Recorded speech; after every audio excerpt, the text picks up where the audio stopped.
But sometimes it is necessary to step back even further and think beyond a lifetime in terms of centuries to really grasp the era we are living in. And that is what this week's Wealth Track guest does. He is British historian Niall Ferguson, and according to him, we are living through one of those seismic, epochal shifts that require rethinking the old rules, including our investment ones. Ferguson is one of those rare individuals who has the intellectual and educational firepower to tackle such a broad sweep of history.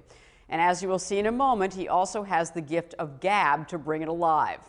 A professor of history at Harvard, a professor at the Harvard Business School, senior research fellow at Oxford, and a senior fellow at the Hoover Institution at Stanford University, Ferguson is the author of numerous articles and columns.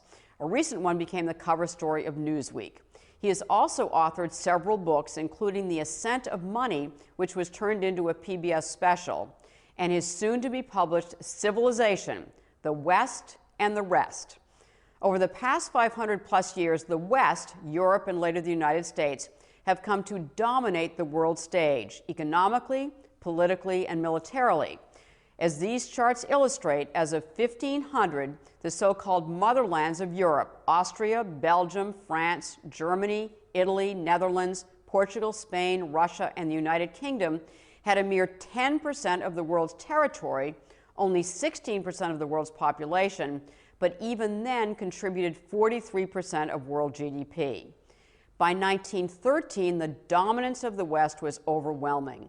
The motherlands, which now included the United States, had expanded their economic and political might to 58% of the globe's territory, 57% of its population, and a stunning 79% of the world's economic output, or GDP. Fast forward to today, and you will see how much this is changing. According to the IMF, the contribution of the U.S. and the Eurozone as a share of world GDP has been declining. Remember, it was nearly 80% in 1913 to less than 45% currently and falling, while the contribution of China is soaring. China recently passed Japan as the world's second largest economy, and India's share is slowly rising. Is this shift inevitable and unstoppable, and what does it mean for us as investors? Well, I asked Ferguson to start from the beginning, how the West achieved its position of dominance in the first place.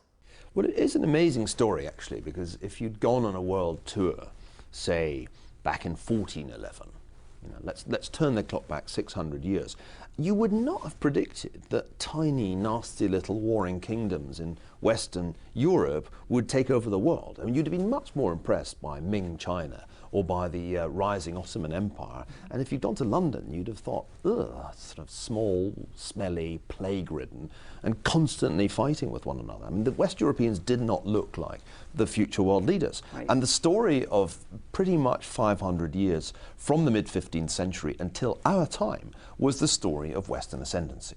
The great Oriental empires languished. Per capita GDP in China basically didn't grow throughout the entire Ming period. It essentially flatlined, and then it actually declined in the Qing era, whereas Europe had a series of extraordinary revolutions that propelled it into a position of world dominance, and then its most successful colony in North America, which became the United States, then became the biggest economy in the world. Why? That is a really interesting question. That is a very interesting question. And you have some really interesting answers. And you have this neat little device, you call them the killer apps. Yeah. But talk about the killer apps that the West developed, and then we'll find out why we are now losing those killer apps. Well, I wanted to try and explain this great divergence that means, just to give you an illustration, by the 1970s, the average American is roughly 30 times richer than the average Chinese, whereas in 1600 there was no real difference. Mm-hmm. And the answer is that there were these killer applications, these institutional innovations that only the West had.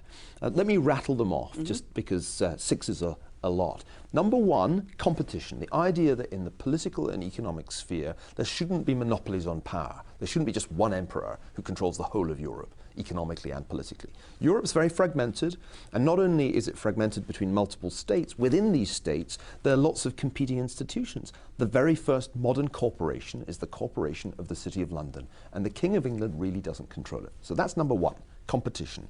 And out of that, you get capitalism and ultimately democracy. Number two is the scientific revolution. Everything that we associate with the great breakthroughs of the 17th century, Newton's laws of motion, is a Western discovery.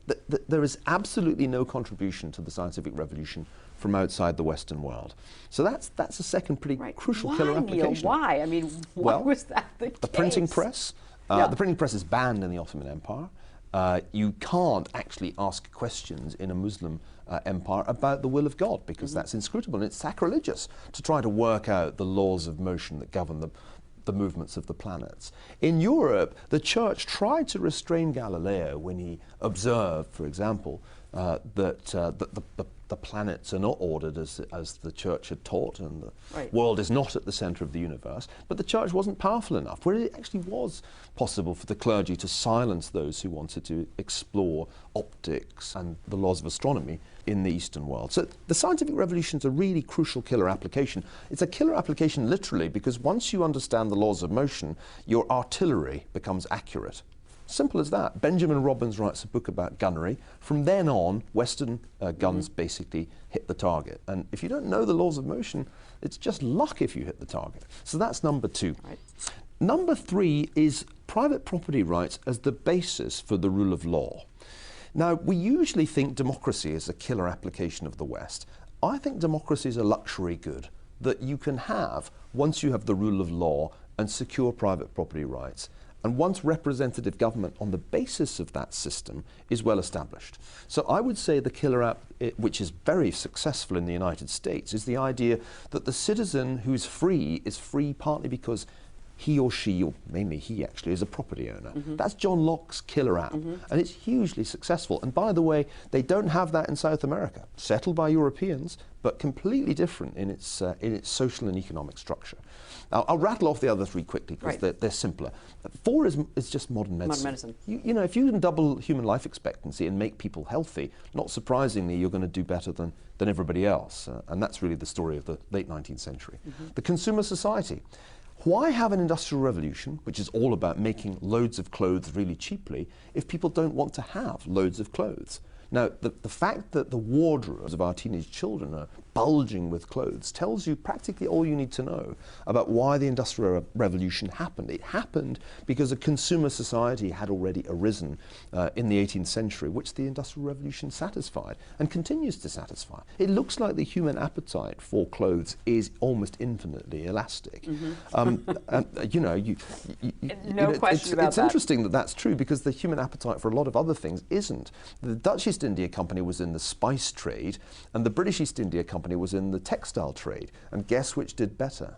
Because there's only so many cloves that you can really get through. But clothes, that's a different matter. Finally, the work ethic. Yeah.